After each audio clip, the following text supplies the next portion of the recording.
Salut à tous. Alors dans cette vidéo, je voudrais aborder un thème sur lequel je suis déjà beaucoup revenu, mais sans vraiment m'y confronter de front, vraiment. C'est la phrase « apprendre une langue comme un enfant ».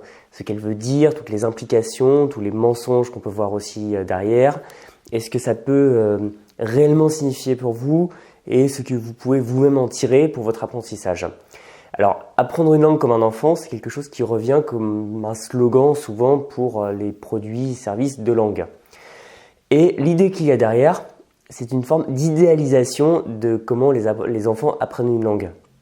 Parce que quand on voit des enfants, on s'imagine l'univers de l'innocence, on s'imagine l'univers du jeu, on s'imagine vraiment un côté décontracté, insouciant. Et apprendre une langue comme un enfant, ça fait envie parce que ce qui n'est pas dit là-dedans, c'est comment apprendre différemment, c'est-à-dire comme un adulte. Et là, ce qu'on s'imagine, c'est tout de suite beaucoup moins drôle, c'est apprendre une langue de manière studieuse, avec des livres, avec des exercices, en travaillant. Et ça, évidemment, sur le papier, ça fait pas envie. Alors, moi, le problème que j'ai avec ça, c'est que on oublie souvent comment les enfants apprennent réellement les langues et de manière souvent assez dure.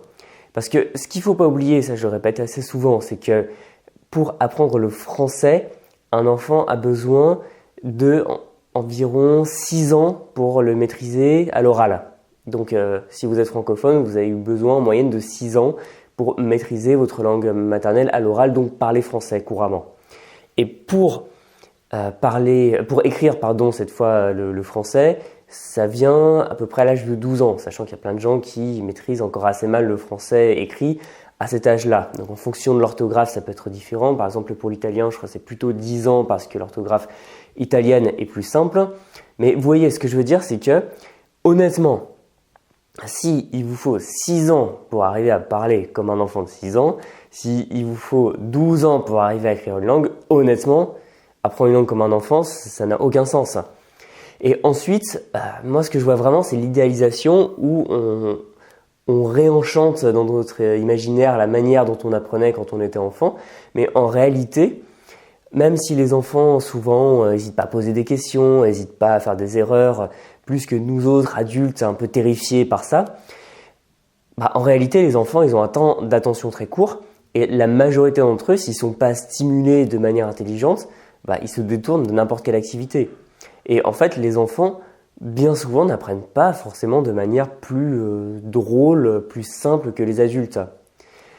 Mais malheureusement, on a érigé cette vision de apprendre comme un enfant comme le saint graal de l'apprentissage parce qu'on s'imagine qu'on va apprendre sans aucun effort, de manière intuitive, apprendre sans apprendre presque. Et malheureusement, ça ne marche pas comme ça parce que si vous essayez d'apprendre uniquement par du jeu, ça on vante beaucoup, apprendre par du jeu. Donc oui, on peut mélanger l'apprentissage avec une pratique un peu ludique, ce que font les applications. Et il n'y a pas de mal à ça parce que finalement, mettre des récompenses, mettre des buts à atteindre, mettre de la compétition, comme sur plein d'applis, c'est pas forcément idiot parce que ça réinjecte du jeu et ça ne va pas forcément rendre l'apprentissage moins efficace.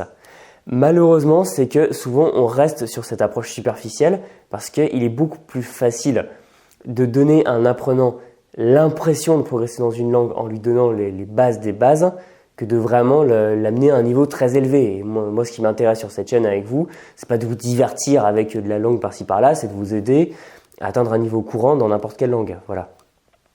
Et le souci, c'est que c'est facile de donner des petites bases comme ça, de donner des mots de vocabulaire, quelques éléments de grammaire. Et avec ça, on se dit « Ah, c'est super, j'ai appris comme un enfant. » Oui, mais d'accord, après, comment est-ce qu'on va progresser ? C'est pour ça que moi, je ne vous conseille pas d'apprendre comme un enfant. Mais ce qui est intéressant, c'est de se sortir de cette vision idéalisée, de cette espèce de slogan un peu publicitaire d'apprendre comme un enfant pour se demander comment apprennent réellement les enfants.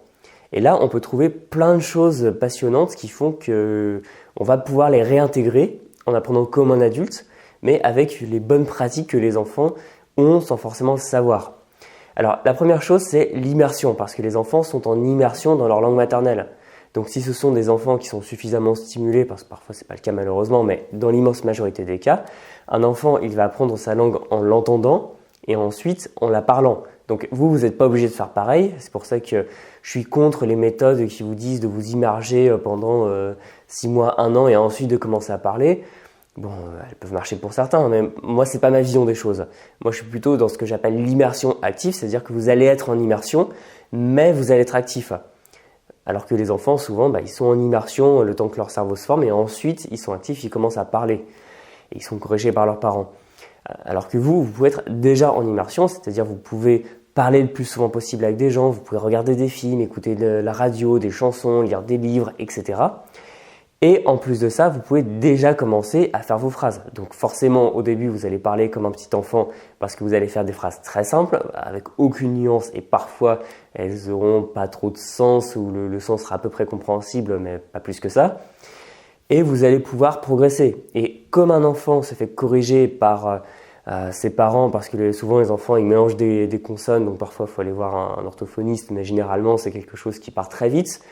Il faut arriver à parler avec des gens qui vous indiquent quelles sont vos erreurs pour pouvoir continuer. Et c'est un apprentissage que je considère comme cyclique, c'est-à-dire que vous découvrez des choses en immersion, vous les utilisez, c'est ce que j'appelle le réemploi, vous vous faites corriger, vous vous rendez compte de vos erreurs et vous reprenez la boucle. Et ça, c'est la bonne manière de faire dans apprendre comme un enfant, c'est-à-dire le faire vraiment avec des efforts. Voilà. Bon, je dis pas que ça doit être difficile ou pénible parce que finalement, pour moi, on va régler ce problème tout de suite. Apprendre une langue, ce n'est pas difficile dans la mesure où on a décidé que ce n'était pas difficile. Parce que par exemple, je prends toujours cette illustration. Moi, j'apprends des kanji, c'est pas forcément ce qu'il y a de plus simple, ce qu'il y a de plus amusant, c'est-à-dire apprendre des caractères japonais pour lire et écrire le japonais. Mais bon, j'ai décidé que c'était pas ennuyeux ni que c'était pas difficile. Je le fais, je me pose pas de questions.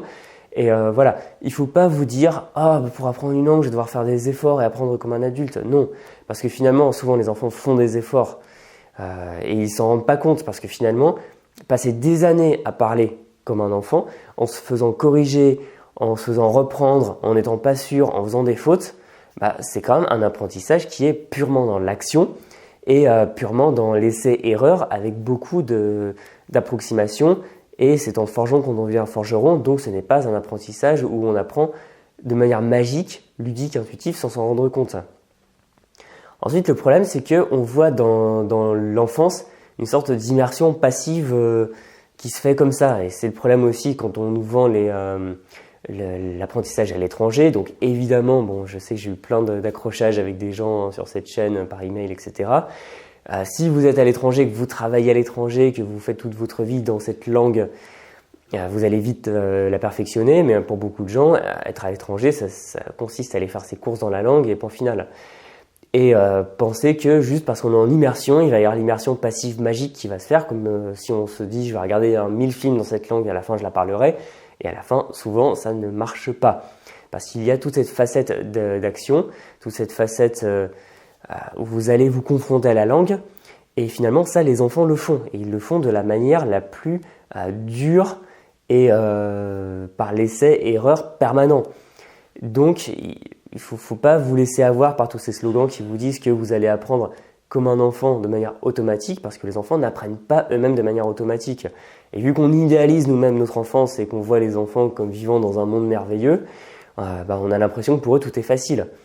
Mais par contre, ce qu'on peut retirer, c'est qu'à part pour des enfants timides, bien souvent les enfants sont beaucoup moins inhibés que les parents, parce que l'enfance est le moment où il y aura le plus d'indulgence par rapport à l'erreur, où on ne va pas vous reprendre sans arrêt de manière méchante, où on ne va pas vous dire « Ah, tu devrais connaître ça, tu devrais parler comme ça ». Bon, j'avais fait une vidéo où je parlais de la dureté, par exemple, des Français entre eux. En fait, ce qui se passe, c'est qu'à un certain âge, les gens commencent à se juger les uns les autres, et du coup, ça rend l'apprentissage plus dur parce que ça inhibe toute cette partie essai-erreur qui est pourtant indispensable. Donc, maintenant que vous êtes à l'âge adulte, ce que je vous recommande de faire, c'est d'apprendre comme un adulte. Voilà, cherchez pas à apprendre comme un enfant de 5 ans. Vous n'êtes plus un enfant de 5 ans. Mais reprenez toute cette immersion, toute cette pratique désinhibée et essayez de secouer un peu de vos épaules la peur de parler une langue, de vous faire corriger méchamment. Parler avec des locuteurs natifs qui, par exemple, apprennent le français en retour et qui, du coup, connaissent vos difficultés, ou alors apprenez avec un professeur. Et comme ça, vous ferez reprendre, corriger ce qui est indispensable. C'est pas toujours drôle, mais c'est indispensable, de manière bienveillante. Et c'est ça qui va vous aider à progresser. Donc, reprenez tous les éléments qui font que les enfants apprennent bien les langues, mais apprenez comme un adulte. C'est parce que vous apprendrez de manière beaucoup plus rapide. Et en plus, vous aurez tous les éléments auxquels les enfants n'ont pas forcément accès. C'est-à-dire que vous comprendrez beaucoup plus la grammaire, vous aurez une compréhension qui fait que vous allez beaucoup plus vite faire des phrases correctes, alors que les enfants ne comprennent pas forcément parce qu'intellectuellement c'est un peu élevé pour eux, il faut plus de maturité que vous avez. Et avec toutes ces règles, toute la logique, vous allez pouvoir faire votre apprentissage à vous. Et ce que je vous conseille de faire, c'est de faire ce que les enfants n'ont pas forcément la capacité à faire, c'est prendre votre apprentissage à bras-le-corps, décider, vous créer une stratégie, toute une méthode, et par exemple apprendre des mots de vocabulaire dans un certain ordre, et comme ça va se dérouler de manière logique. Et comme ça, en même temps, vous faites toute l'immersion active, qui est finalement l'apanage des enfants, sans même qu'ils ne s'en rendent compte, et sans même forcément qu'on ne comprenne qu'ils sont en train de passer par là. Voilà, cette vidéo est déjà terminée. J'aime pas du tout ce slogan « Apprendre comme un enfant » parce qu'il est très mensonger, parce qu'il va injecter beaucoup d'idées reçues dans l'apprentissage des langues, sachant que c'est un domaine qui n'en a pas besoin parce qu'il y en a plein. Et apprenez comme un adulte avec les bonnes pratiques des enfants et vous allez voir que vous ne regretterez pas du tout d'avoir passé l'âge de l'enfance et que vous apprendrez très bien en tant qu'adulte, même d'ailleurs si vous êtes âgé. Voilà, donc n'hésitez pas, comme d'habitude, à vous abonner à la chaîne, à me laisser un petit pouce si cette vidéo vous a plu, un commentaire pour qu'on puisse continuer la discussion dans la partie commentaires.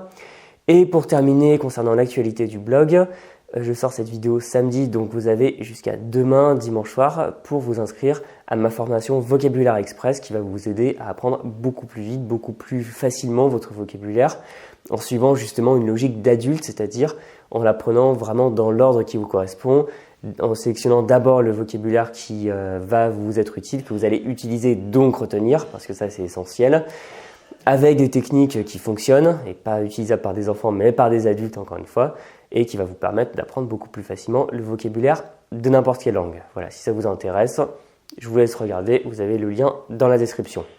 Pour ma part, je vous dis à très bientôt dans la prochaine vidéo. Salut!